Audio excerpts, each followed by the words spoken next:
Hey, Jason Red 79 here, and just gonna talk a bit about um disclaimer here. I'm definitely a layman when it comes to medical stuff. I don't have a medical degree or anything, and this is just my opinion and analysis just based on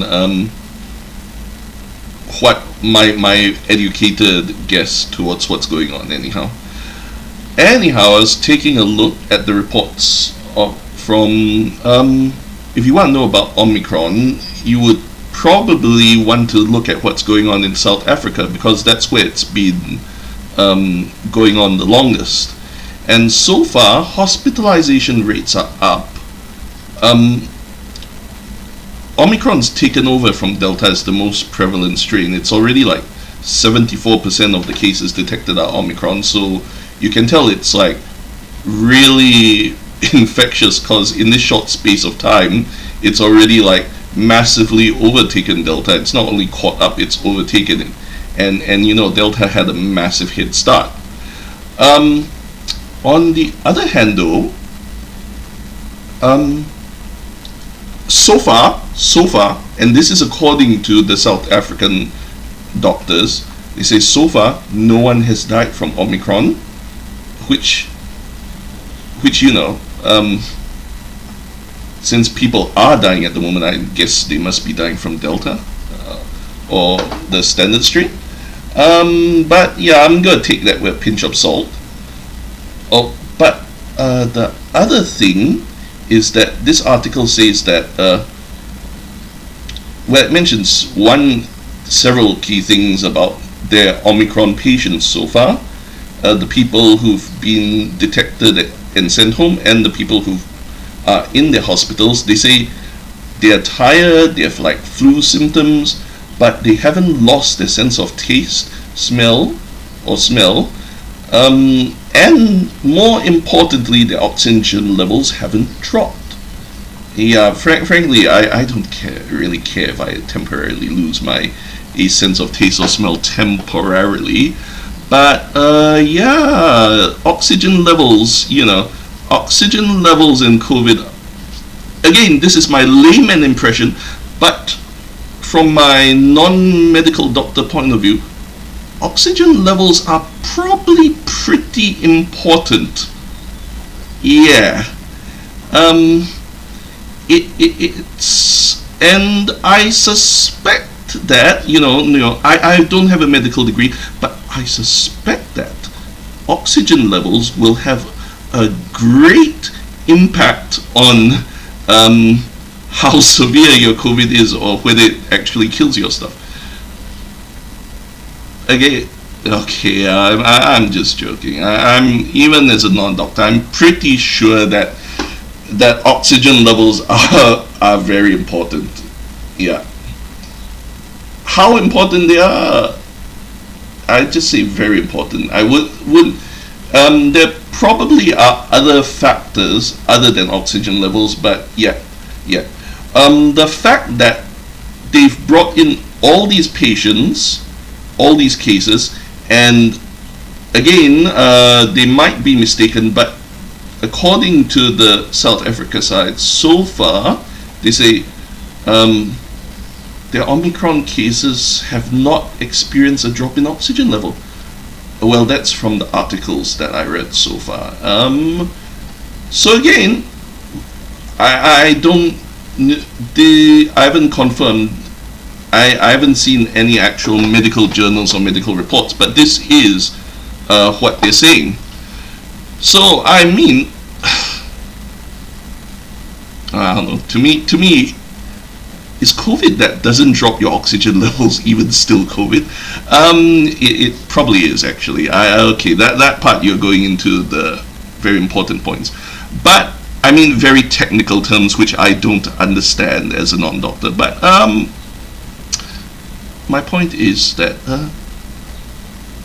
if they've had all these thousands of cases, and in general that I don't know whether it's in general their oxygen levels don't drop, or whether none of them the oxygen levels drop, but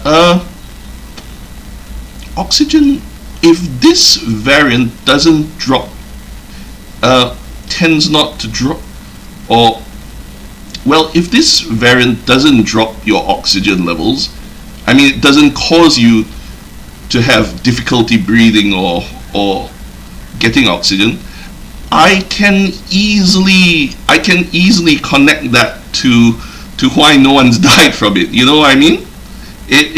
I can see a correlation between Omicron not reducing your oxygen levels and, oh wow, what a coincidence, no one's died from it so far.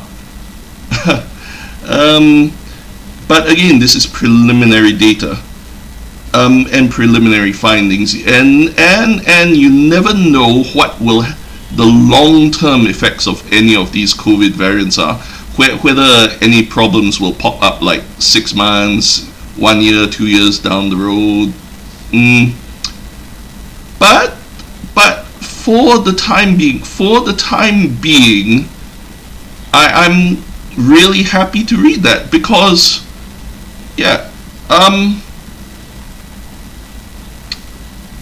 they did compare it with Delta, and they said, like, for Delta, even for their patients who are like not requiring, actually they didn't go that far, but they just say that comparing Delta and Omicron, Delta caused a significant reduction in oxygen levels. I don't know how significant it was, but the article here says that Delta caused a drop in oxygen levels, and Omicron does not cause a drop in oxygen levels. So I'm like, oh, okay.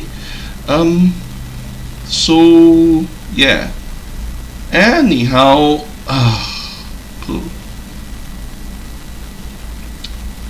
yeah, that's my layman's view on it. Basically, I spent a very long time in just saying something very straightforward, actually, which is like, from what they've released so far, no one has died from Omicron so far, and it does not drop oxygen levels, which probably is connected. And the summary of that is Omicron probably is not going to be as big a problem as we thought it would. I mean, no, or maybe, or at least this current variant is not, cause you never know.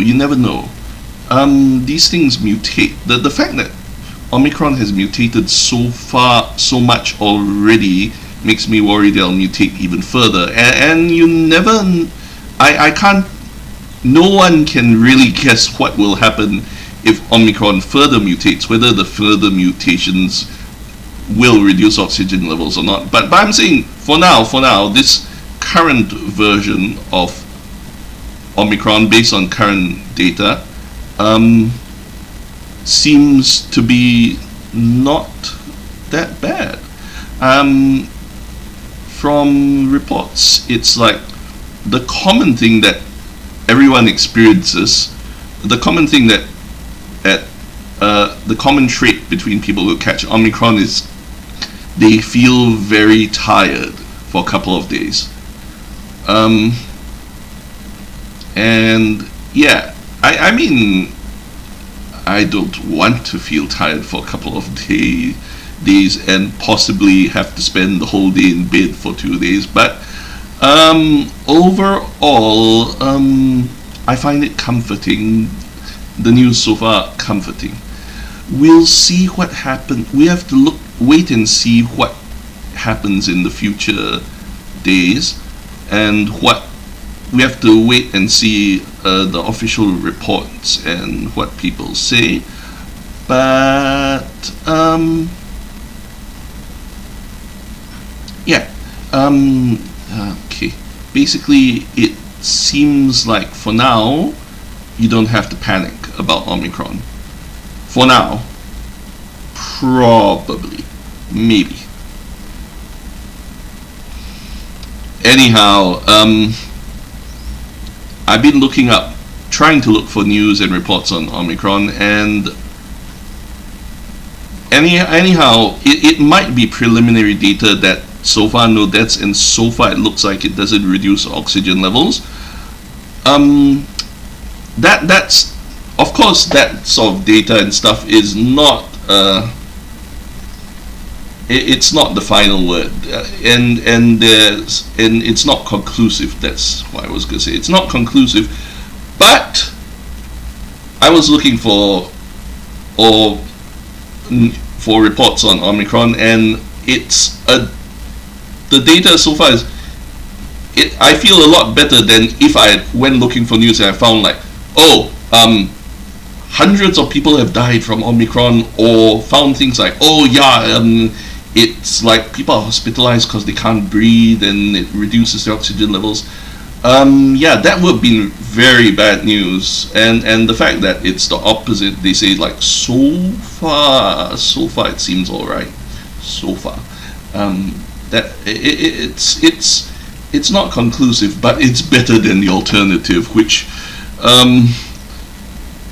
it's sort of good news. It's not conclusive good news, but it's better than having another lump of bad news. Yeah, right. When they say no news is good news, when it comes to COVID, sometimes especially this Omicron, I sometimes do feel that way.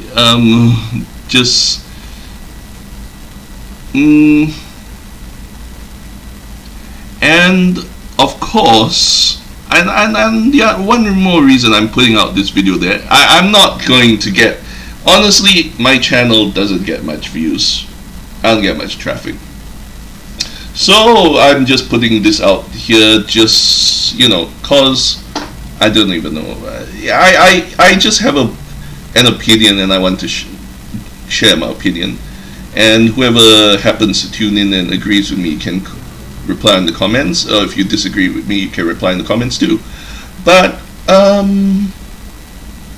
basically, I feel that a lot of the news channels want they want views, they want like people to come, they want like readership, they want views, they want people to come in. They want shock and awe sort of news, which is like, this might be doomsday, it's a bit of a like, I feel the fact that, I had to search all over the place before I found this thing saying that so far Omicron has caused 0 deaths, and looks like Omicron does not reduce oxygen levels. I feel the news is a bit biased, because for me those are very significant facts, and the fact that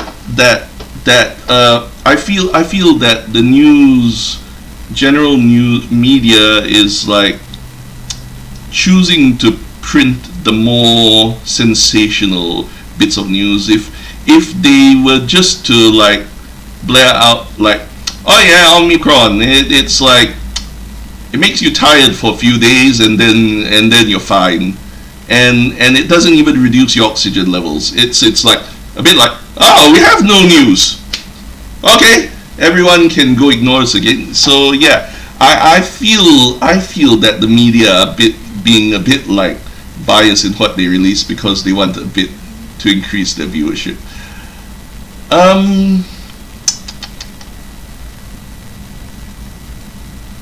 Again, I don't have access to the actual reports from the actual doctors and actual medical bodies, so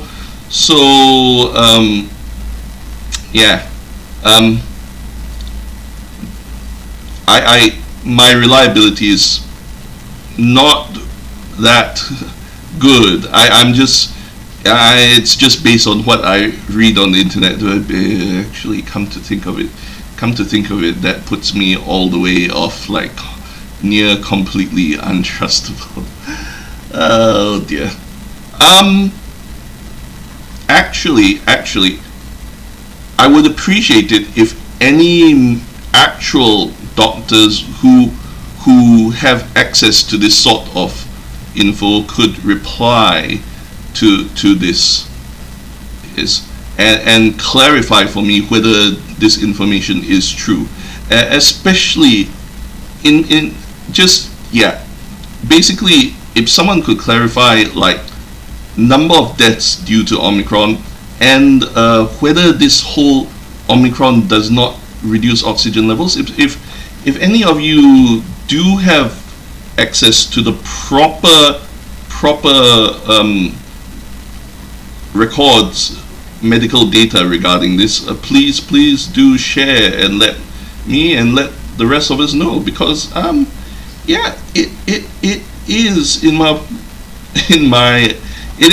my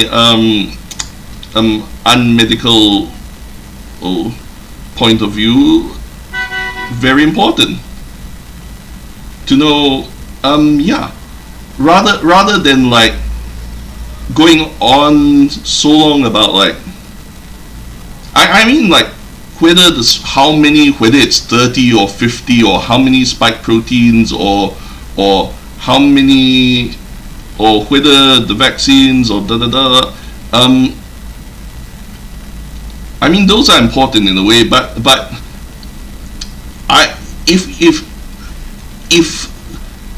I would like clarification. If they just say, oh yeah, no one has died from Omicron and it does not reduce your it doesn't even reduce your oxygen levels, I'd be like,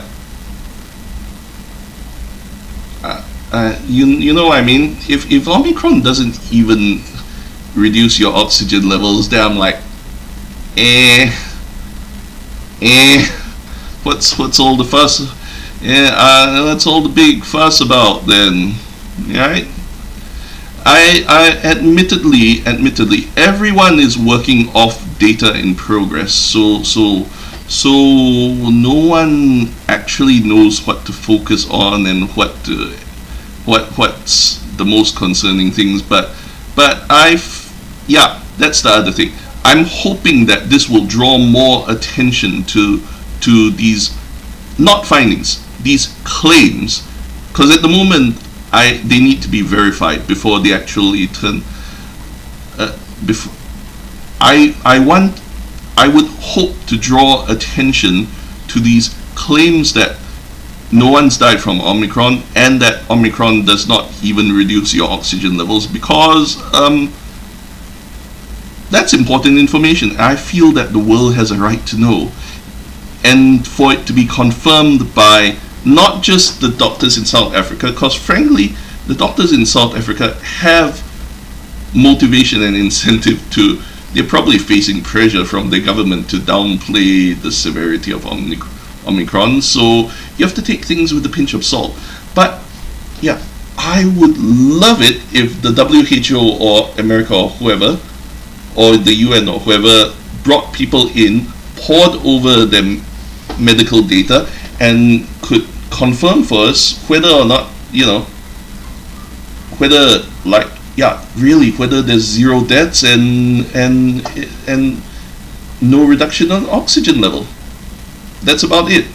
And if you have any connections to someone who can make this happen, please make it happen. I mean, like, please, like, send it.